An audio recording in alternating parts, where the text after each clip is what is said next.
Огай, повест. Укый автор Айзира Кереева Акчура. Bir artlı sıralar яңгырады. Almanlar bilen birlikni kabul etkenler şundan da ihlas idimi? Muhtar tamak kırıp urununda kıbırsınıp koydu. Indi siz nerse elle koylarga kirip gitmegiz. Dil şarlap otura turgan söyleşu mu elle? Nindi birlik dağın, konsuzlar bilen birlik bular mı? Söylep turalar bit sizge. Dip biraz söyleşu barışın öz koluna almakşıydı. Dik munda avulda kibek sözün ötkere almadı. Alayda sırau bürüşe barının ciddi yüzünü көріп сағайды. Мен бит ғайып етіп сұрамайым, қардаш, деп ақланғанда етті. Әмі бары-бір жауап күткен көз қарашы әсерлерге түбелді. Сұрауны Камил жауаплады. Гитлерге ерем, фашист болам деп ойларлы хәлләре бар иде мәллә. Хәлләрәкләрне сайлап эшкә җибәрәләр иде. Менә шул инде ул сез уйлаган берлек. Аш килештаңнан алып караңгы төшкәнчә эшләтәләр. Шунда барган урыннан кайчак берәр телем ипмәк яки башка ризык ярып кайта. Җирлектәге кешеләр җай табып бирештирә, кызганып инде. Лагердагылар дүрт күз белән эшкә киткәннәрен кайтканын көтә. Чөнки бер кабым ризык өмет итә. Әгәр дә эш урынында берәр ризык күреп үрелгәнеңне күрсәләр, шунда ук аталар. Яки мичтә яндыралар. Сөхбәт, сөйләшү вакыт-вакыт үзелеп торды. Кемдер торып чыгып китте, кемдер чыгучы артыннан иярде. Бари хаклы иде, хәтер яңарту хәтәр иде аларга. Төшенкелек, йокысызлык. Сугышта катнашмаганнар күбрәк белергә теләде. Сугыш беткәч кайтып китә алмадыгызмы? Бары кызып китеп урыннан сикереп торган сизимдә калды. Аның мусафирларына тел тидертәсе килмәде. Шиктән ашмагыз, мөхаҗир татар бабаларыгыз хәтерен саклагыз. Сөйләшүгә һич кысылмый утырган, яшь улуына карамастан, чәчләре агарган Җаппараны җайлап кына яңадан урынына утыртты. Бары абзый, зыян юк, без дә ишебезне бушатабыз. Беренче тапкыр дияргә була. Без инде хәзер шушында яшисез кешеләр. Үзара бер-беребезне танысак яхшырактыр, минемчә, диде. Хаклыгын расларга теләгәндә иң өлкән иптәшенә борылды. Вахап абый, шулайдыр бит. Вахап ризалыгын белдереп башын селкеп куйды. Җаппар яна дәвам итте. Абзыйлар, безгә сугыш беткәч, әти-әниләрегез, якыннарыгыз көтә дип, яныбызга килеп әйтеп йөрделәр. Большевикларны күрә алмаганнар китәргә теләмәде. Меңләгән кеше Европа илләрендә калырга тырышты. Кыскасы, исән калганнар арасында әллә кемнәр бар иде. Соң, мең генә түгел, 100 мең түгел, миллионлаган кеше арасында кем булмас? Шулай бер ара вагоннарга туплап озаталар иде әсирләрне. Мин кайтучылар арасында идем. Бер төркем әсирләр белән вагонга менәргә чиратта торам. Алдырак беренче әсирнең совет сугышчысы белән сөйләшкәне колагыма керде. Булар әллә кыргыз, әллә үзбәк шунда, телләре аңлаешлы иде. Әсирләрне саклап торган тегеләргә: "Кардәшләр, утырмагыз. Исән каласыгыз килсә, вагон астыннан качыгыз. Кичә киткәннәрне сатлыклар дип юлда тезеп аттылар", диде. Ыгы-зыгыдан файдаланып, солдат белән сөйләшкән ике әсир артыннан мин дә вагон астына шудым.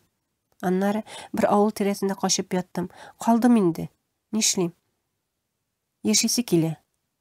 Аннары американнар кулындагы әсирләрне күрдем. Алар да язмыш кышагында калган бәндәләр иде. Алда нәрсә буласын бербез дә белмәдек. Ни барганын да аңламадык. Менә шул вакытта Истанбулдан килгән мөхтәрәм кунак, ниһаять, чират миңа җитте дигәндә, җәмәгать дип барысына бер юлы эндәште. Кулындагы каты чәйне бер йотып куйды. Һәм ашыкмый гына җеп турында сөйләгәч, энәсеннән башлау хәерле дип, ике диктатор арасында кысылып изелеп калганнарны аңлатырга кереште. Җәмәгать, бу сугыш без күз аллаганнан, уйлаганнан күпкә хәтәррәк. Кайсы сугышны алсаң да, батырлык белән бергә вахшилек янәшә йөри. Бу сугышта батырлык та вахшилек тә 100 мәртәбә күбрәк кылынган. Еллар узган саен алар әле ачыла гына барыр, дип башлады ул сүзен. Утырган урыннарында биришеп калган, җилкәләре асылынып төшкән әсирләр аны раслагандай баш селкеп куйды. Авыр хатирәләрен искә төшереп утыргангамы, шул кадәр мискин, чарасыз халәттә күренделәр. Алар кызгану хисеннән тыш башка бер тойгы уятмыйлар иде.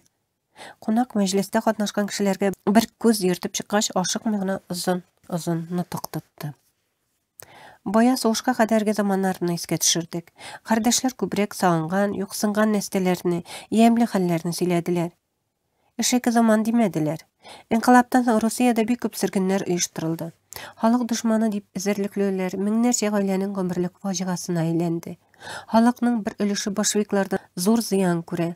Алманнарга килсәк, аларның кешелексез сәясәте Soğuş başlanğança o халыкның югары һәм түбән ырыкларга бүлүдән, түбән ырыкларны җир йөзеннән юкка чыгарудан гыйбарәт иде.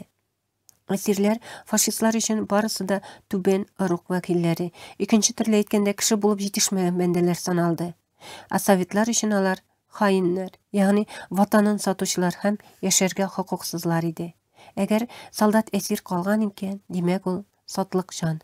Сугыш ахырына исән калган әсирләрнең үлемгә хөкем ителүе, Сибиргә җибәрелүе, совет гаскәрләре азат иткән җирләрдә аларга лагерьлар ясатулары, шунда ябып тотулары, барысы да шуннан килә җәмәгать. Алга таба мөхтәрәм кунак Гитлер җәһәннәмендә исән калган тоткыннарның туган илләренә кайтудан куркуын аңлатты.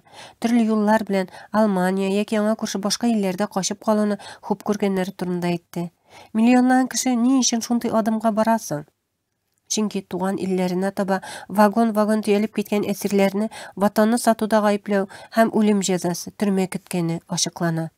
Баштагы вакытларда советларга союздаш илләр үзләрендәге совет тоткыннарын кайтару ягында тора. Әмма берникадәр вакыттан соң аларның үлемгә хөкем ителүе белән килешмәүчеләр табыла. Төркия татарлары да Алманияда 1947-1950 елларда ачык хәлендә калган милләттәшләребезгә булдыра алганча ярдәм кулы сузарга тырыша. Аларга Төркия гражданлыгы бирү мәсьәләсен күпмедер хәл итүгә ирешә. Италияша кимәләрдә дистәләрчә, йөзләрчә татар башкорт Төркия шәһәрләренә китерелә.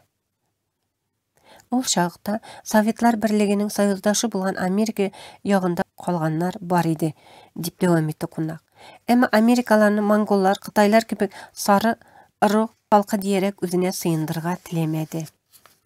Алманияда бу уңайдан мәхкәмә эшләре башланды.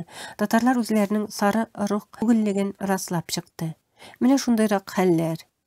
Иптәшләр, дуслар, милләттәшләр, кардәшләрем, кемнәрдер Америкага, кемдер Төркиягә сыенды. Җәмәгать, шуны әйтим, бу тоткыннар ике диктаторның корбаннары. Сталин өчен әйткәнемчә, әсирләр сатлык җан иде. Аларның исән калуы аңар кирәкмәде. Икенче диктатор Гитлер тоткыннарның милли хисләрен кулланырга омтылды. Төрки халыкларга милли бәйсезлек хакында сүзләр сөйләнде. Бу да бер сәясәт дип әйтүдән башка чара юк. Нәтиҗәдә Совет илендә изелгән төрки кардәшләребез арасында фашистлар өчен түгел, үз халыкларының хөррияте дип 30нчы елларда Сибирләргә сөрелгән ата-аналар өчен большевиклардан үч алу нияте белән янганнар булды. Фашистлардан качу җаен эзләп, фашист булып кыланып кына йөргәннәр дә бар иде. Җәмәгать, әсирләр хакында тагын ни әйтергә мөмкин икән? Алар урынында без булсак нишләр идек? Нидер әйтү кыен. Тоткыннар кеше акылы күтәрә алмаслык михнәтләргә дучар ителгән төрле милләт балалары. Чөнки соңгы елларда шул ачыкланды. Фашистлар нинди генә фәхши тәҗрибәләр үткәрмәгән. Агу, газ белән үтерү, җенес әгъзаларын, кул-аякларын кисү берсе дә калмаган. Меңләгән халыкны бер юлы нәселсез калдыру, юкка чыгару юллары эзләнгән. Ирләрнең, хатыннарның җинси әгъзаларын кисеп тәҗрибәләр ясаганнар. Буларны фашистлар кылган. Минем хәзер аларның кансызлыгын сөйләп, искә төшереп, биредә утырган аркадашларның җан ярасын казып утырасым килми. Шуны белик, 50нче елларда качак хәленә төшкәннәргә ярдәм кулы сузарлык татарлар табылды. Милләттәшләребезнең бернигә карамастан үҗәтлек күрсәтүләр күп кенә әсирләрнең башын саклап калды. Менә бу мисалны без күңелдә тотарга тиеш. Диктаторлар мәңгелек түгел. Сугыш узды. Диктаторлар үлде. Ә менә милли ярдәм хәтердә калырга тиеш. Тагын бер фикрем бар. Яңа килгән әсирләр чит илдәге татарлык тормышына яңа сулыш өрер дип ышанам. Менә шулай. Төрле елларда, төрле сәбәпләр белән мең төрле киртәләрдән торган мухаҗирлек юлларына чәчелгән татарларның борчу кайгылары, дөнья мәшәкатьләре, хис тойгылары уртага салып сөйләшенде. Сугыш умырып алган бер тотам гомерләрен кире кайтардылармыни? Элекеге әсирләрнең утырышлары ук үзгәрде. Сулыш алуларына кадәр тигезләште. Юк әле алар бетмәгән, изелмәгән, юкка чыкмаган. Вөҗүдләрендә җаннары тирбәлә. Хис, акыл, ихтияр көчләрен бергә туплый алганда, алда яңа көннәр көтәчәк, яңа тормыш көтәчәк. Биредә утырган иске шәһәр татарлары хәтеренә бу очрашу милли үзаңны, чит туфракларда татарлыкны саклау, үзара ярдәмләшү кебек рухи кыйммәтләрне барлаган бер көн буларак күп-күп елларга уелып калды.